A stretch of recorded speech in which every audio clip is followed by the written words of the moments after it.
Ndabasuje kandi bifuriza ikaze muri amakuru ku buryo burambuye mbibutsa kujya mukora subscribe, like, share na comment ndetse no kwirinda ingengabitekerezo ya jenoside yakorewe abatutsi muri iki gihe turi kwibuka abacu bazize jenoside yakorewe abatutsi umwaka w'igihumbi kimwe magana cyenda mirongo cyenda na kane. Rero tuje mu makuru ku buryo burambuye, rijwi muri kumva ni irya Fabrice Mporana nayo. Muri amakuru turababwira ko sosiyete Alpha Mine y'Abanyamerika izobereye mu gucukura ubutare bwa tini igiye gusukura imirimo yabo muri Repubulika Iharanira Demokarasi ya Kongo mu gace ka Walikale. Nituhava turababwira ko ingabo z'u Rwanda ziri muri Centrafrica zagiye mu butumwa bw'amahoro ndetse no kugarura umutekano muri Centrafrica zibutse ku ishuri ya 31 jenoside yakorewe abatutsi umwaka w'igihumbi kimwe magana cyenda mirongo cyenda na kane.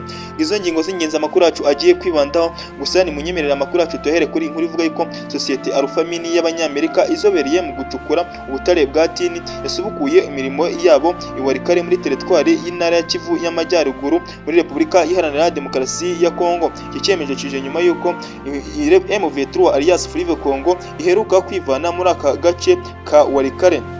Kwa kabiri Mazadi Bulazi n'intumwa yarayoboye bagiranye ibiganiro n'abayobozi bo muri Afurika, by'umwihariko nyakubahwa Perezida Afurika Paul Kagame, Perezida Felix Antoine Tshisekedi wa Repubulika Iharanira Demokarasi ya Kongo, William Samuel Ruto ndetse na Perezida wa Uganda Yoweri Kaguta Museveni. Biteganyije ko Alpha Mine izabitangaza igihe izatangirira iyi mirimo yayo muri Repubulika Iharanira Demokarasi ya Kongo. Iri tangazo rishimangiwe inkunga mpuzamahanga yo gushimangira umutekano mu karere no gushimangira ibikorwa by'ubukungu nk'uko ikinyamakuru Media Congo kibitangaza. Alpha Mine yahatiwe guhagarika ibikorwa byayo nyuma y'uko hagati ya Werurwe nyuma y'uko M23 yari ikomeje gutera ibitero i Walikale ishaka kuba yafata aka gace. Abasesengurira politiki hafi bagaragaza yuko impamvu Leta Zunze Ubumwe za Amerika zigiye gusubira muri Repubulika Iharanira Demokarasi ya Kongo zigiye gusubukura ibikorwa byabo ari ibiganiro bya Bulazi yagiranye na Perezida Felix Antoine Tshisekedi cy'Ingumba ndetse na nyakubahwa Perezida Afurika Paul Kagame bikomeje gutanga umusaruro. Niwo musaruro babona ko bikomeje kuba byatanga, kuko murabyibuka ko mu minsi yashize meruka kubagezaho inkuru mbabwira ko Bulazi yagiriye uruzinduko mu gihugu cy'u Rwanda ndetse no muri Repubulika Iharanira Demokarasi ya Kongo. Uruzinduko rwari rugamije kuba wakumvikanisha hagati y'igihugu cy'u Rwanda ndetse na Repubulika Iharanira Demokarasi ya Kongo ndetse n'ibihugu bikikije igihugu cy'u Rwanda by'umwihariko Uganda, Kenya ndetse n'ibindi.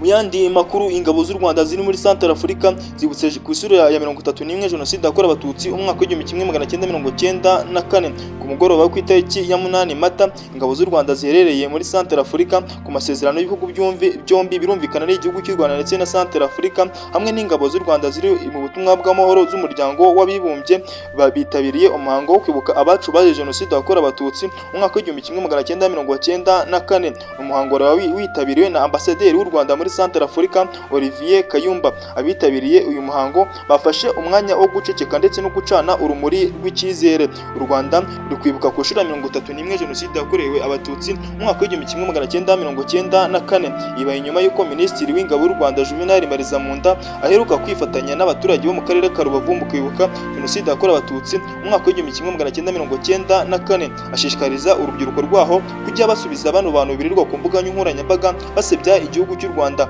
bagoreka amateka, bapfobya jenoside, bahakana jenoside, bakwirakwiza ingengabitekerezo ya jenoside yakorewe abatutsi umwaka w'igihumbi kimwe magana cyenda mirongo cyenda na kane. Asaba urubyiruko rwo muri aka karere ko bajya bagerageza kujya basubiza bano bantu ndetse bagatanga ukuri ku mateka ya jenoside yakorewe abatutsi umwaka w'igihumbi kimwe magana cyenda mirongo cyenda na kane. Gusa uru rubyiruko rwo mu karere ka Rubavu rwamwemereye ko rugiye guhangana n'aba bantu birirwa bapfobya jenoside yakorewe abatutsi umwaka w'igihumbi kimwe magana cyenda mirongo cyenda na kane, birirwa ku social media bapfobya jenoside yakorewe abatutsi umwaka w'igihumbi kimwe magana cyenda mirongo cyenda na kane, ndetse bamwe banakwirakwiza ingengabitekerezo ya jenoside yakorewe abatutsi umwaka w'igihumbi kimwe magana cyenda mirongo cyenda na kane bavuga amagambo atari meza. Ntabwo ari Minisitiri Marizamunda wabivuze gusa, kuko n'umuvugizi wa RIB Dr Murangira Thierry agirana n'ikiganiro n'ikigo cy'igihugu cy'itangazamakuru RBA yagarutse anenga urubyiruko by'umwihariko abasitari bafite abafana benshi kandi nyamara barebera bano bantu birirwa ku mbuga nkoranyambaga basebya igihugu cy'u Rwanda,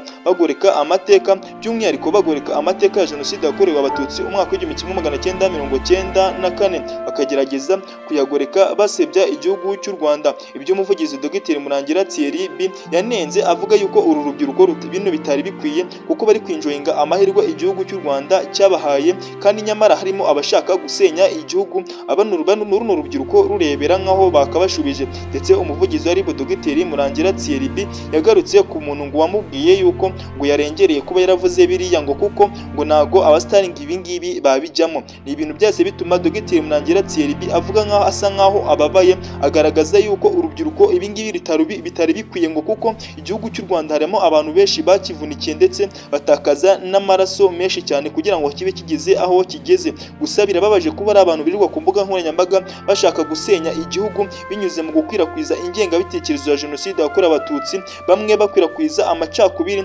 abandi babiba inzangano, abandi basebya igihugu cy'u Rwanda, kandi nyamara hari urubyiruko rufite abafana benshi batajya basubiza bano bantu birirwa ku mbuga nkoranyambaga batuka igihugu cy'u Rwanda. Birumvikana yuko umuvugizi wa RIB Dogiteri Murangira Thierry yarasabye urubyiruko kujya baha ukuri bano bantu birirwa ku mbuga nkoranyambaga basebya igihugu cy'u Rwanda. Ntabwo ari Dogiteri Murangira Thierry wabitangaje gusa kuko na James Kabarebe Richard yaherutse kubigaragaza avuga yuko urubyiruko rw'u Rwanda atazi aho ruri, kuko ku mbuga nkoranyambaga hari ibitero byinshi byirirwa bigabwa ku gihugu cy'u Rwanda batuka igihugu cy'u Rwanda ndetse banarusebya, by'umwihariko bapfobya jenoside yakorewe abatutsi umwaka w'1994. James Kabarebe yagarutse asaba urubyiruko kujya basubiza bano bantu birirwa ku mbuga nkoranyambaga basebya igihugu cy'u Rwanda. Ndetse James Kabarebe anibaza impamvu urubyiruko rutinya gusubiza bano bantu, yibaza impamvu batinya kwandika cyangwa se kuvuga, ababaza impamvu batasubiza cyangwa se batavuga, kandi nyamara batari bubara barasenga babe bakajorite.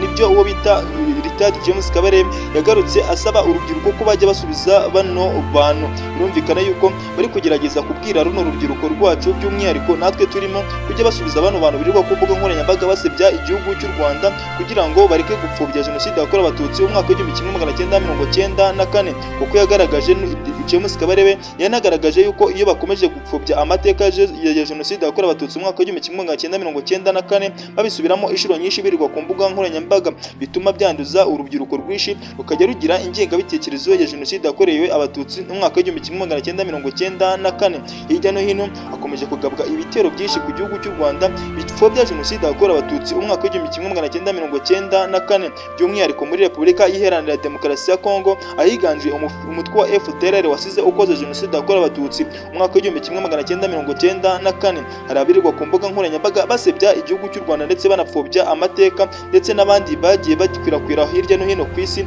bari mu bihugu by'Ububiligi ndetse n'Ubufaransa n'Ubwongereza n'ibindi, birirwa ku mbuga nkoranyambaga basebya igihugu cy'u Rwanda bagaragaza yuko mu Rwanda habaye jenoside ebyiri, ndetse bamwe bakarya banavuga amagambo asa nkaho ashinyagurira abacitse ku icumu rya jenoside yakorewe abatutsi umwaka w'1994. Ibi nibyo u Rwanda rukomeje gusaba urubyiruko ko bajya basubiza bano bantu birirwa ku mbuga nkoranyambaga basebya igihugu cy'u Rwanda muri iki gihe turi kubuka abacu bazize jenoside yakorewe abatutsi umwaka w'1994.